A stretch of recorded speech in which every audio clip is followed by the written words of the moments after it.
Assalamualaikum warahmatullahi wabarakatuh. Nama saya Andi Sapriyanda, NIM 17631008. Yang terhormat kepada Bapak Muhammad Abdul Goni, SE MAK, selaku dosen pengampu mata kuliah matematika. Baiklah, di sini saya akan menjelaskan materi yang pertama, yaitu fungsi dalam matematika, ekonomi, dan fungsi linear. Yang pertama, pengertian fungsi dalam matematika ekonomi. Matematika merupakan ilmu yang banyak memiliki manfaat dalam kehidupan sehari-hari. Seperti halnya dalam perdagangan yang menghitung untung dan rugi. Hampir di setiap aspek kehidupan ilmu matematika banyak diterapkan selain sifat yang fleksibel dan dinamis. Matematika juga dapat mengimbangi zaman yang serba canggih. Matematika di bidang ekonomi memiliki peran yang sangat penting dalam mempelajari ilmu yang digunakan sebagai pendekatan dalam menganalisis ekonomi, dan masih banyak lagi ilmu lain seperti ekonomi makro, mikro, metode kuantitatif, dan lain-lain yang masih membutuhkan matematika. Berikut fungsi-fungsi dari matematika ekonomi. Pengertian fungsi. Jika ada suatu hubungan demikian hingga bila X diberikan suatu nilai dan oleh hubungan itu dapat ditentukan suatu nilai Y, maka dikatakan bahwa Y adalah fungsi dari X. Biasanya ditulis Y, F, X, dan X disebut variabel bebas, independent variable, dan Y disebut dengan variabel tak bebas, dependent variable. Y variabel tak bebas sebab nilainya tergantung pada nilai X. Himpunan yang dapat dijangkau oleh X dinamakan daerah asal, domain. Dari fungsi dan himpunan bilangan yang dapat dijangkau disebut sebagai hasil rank atau daerah jangkauan dari fungsi. Dalam hal ini X dan Y merupakan pasangan urut pertama dan Y sebagai unsur kedua. Selanjutnya, fungsi matematika ekonomi. Yang pertama, 1. Memberikan pemahaman tentang matematika sebagai alat bantu menganalisis model-model ekonomi.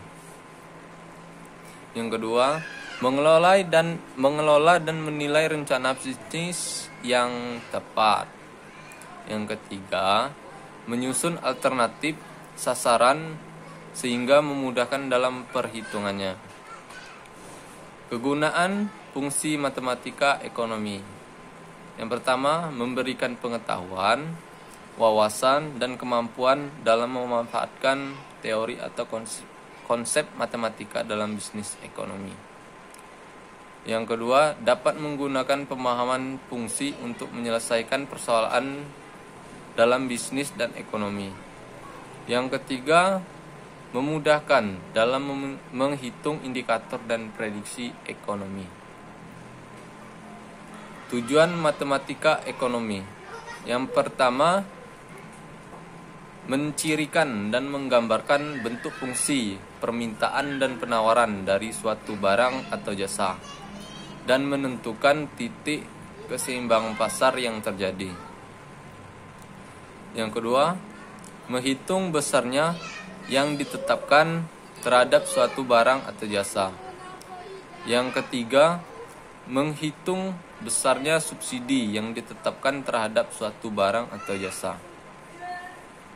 Yang keempat, menghitung besarnya utilitas atau kepuasan, kegunaan yang diperoleh seseorang dari mengkonsumsi suatu barang atau jasa. Pengertian fungsi linear. Pengertian mengenai fungsi linear penting dalam ekonomi, baik dalam ekonomi mikro maupun ekonomi makro. ekonomi moneter dan bagian-bagian dalam teori tersebut.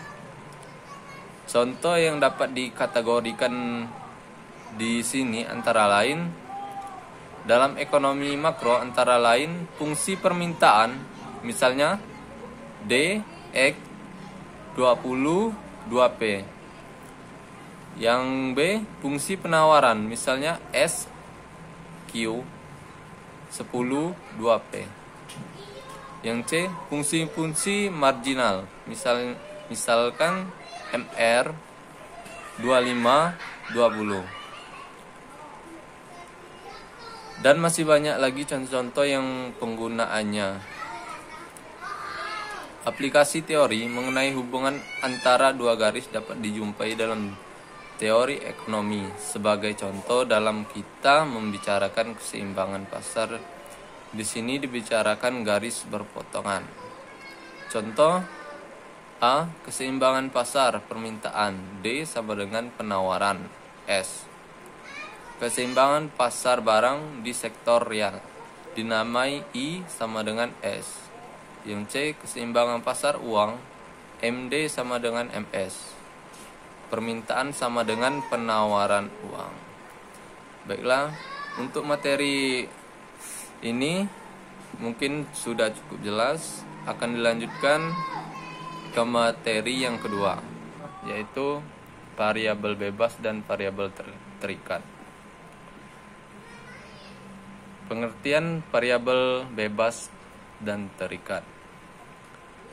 Variabel bebas adalah sebuah variabel yang posisinya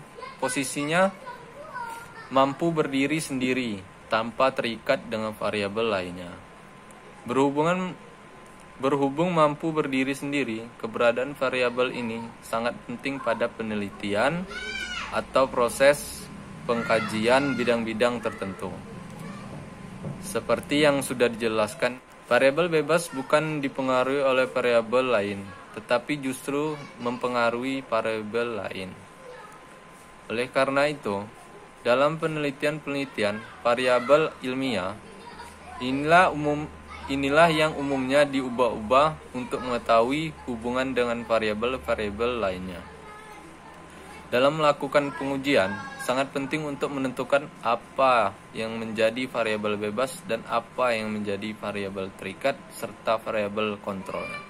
Jika kalian salah dalam menentukan variabel bebas, bisa saja model yang kalian bangun dalam penelitian tidak akan berjalan dengan baik. Berbeda dengan variabel bebas, variabel terikat tidak mampu berdiri sendiri dan sangat mudah mendapatkan pengaruh dari variabel lainnya. Meskipun begitu, bukan berarti variabel terikat tidak penting. Justru variabel ini yang sangat penting dalam sebuah penelitian. Umumnya, sebuah penelitian mengukur perubahan-perubahan yang terjadi pada variabel terikat yang dipengaruhi oleh variabel bebasnya. Jika kalian mengubah variabel bebasnya, maka variabel terikat akan ikut berubah. Di sini kalian bisa menarik kesimpulan dan memahami lebih lanjut mengenai bentuk hubungan yang terjadi. Hal ini didapatkan dari analisis terhadap apa saja yang berubah dan bagaimana laju perubahannya. Selanjutnya, perbedaan variabel bebas dan terikat. Perbedaan variabel bebas dan variabel terikat tidak hanya sangat berbeda dari namanya. Kedua variabel ini pada dasarnya juga memiliki beberapa perbedaan yang dapat membantu setiap orang memahaminya. Dengan mengetahui perbedaannya, setiap orang akan lebih mudah dalam mengidentifikasi mana variabel bebas dan mana yang terikat.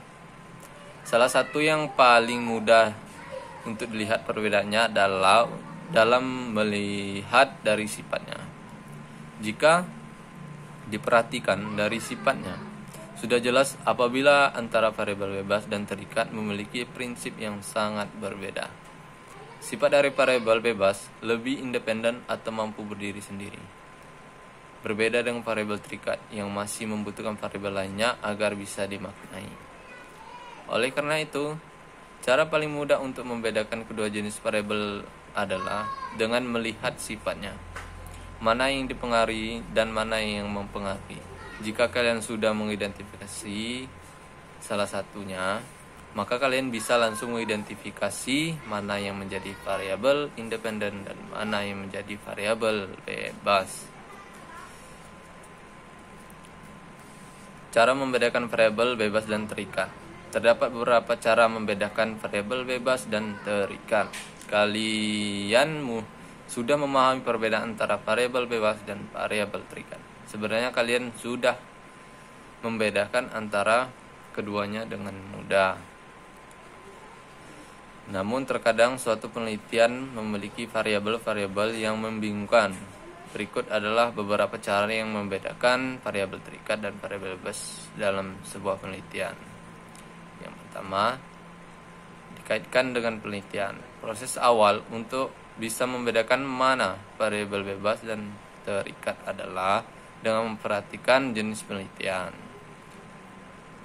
Selain itu, cara membedakan juga bisa dilakukan dengan melihat hipotesis. Biasanya pada hipotesis akan digunakan sebagai jenis variabel yang kemudian digunakan untuk penyusunan penelitian. Yang selanjutnya, melihat rumusan masalah. Sebenarnya cara yang cukup mudah dan simpel untuk mendeteksi variabel yang digunakan adalah dengan melihat rumusan masalah. Selanjutnya, bentuk hubungan variabel bebas dan variabel terkait. Istilah variabel memang erat hubungannya dengan penelitian ilmiah dan bermacam-macam istilah yang sering pula dinyatakan variabel penelitian. Menurut Surya Barata 2013, variabel penelitian juga sebagai faktor yang berperan dalam peristiwa dan gejala yang akan diteliti.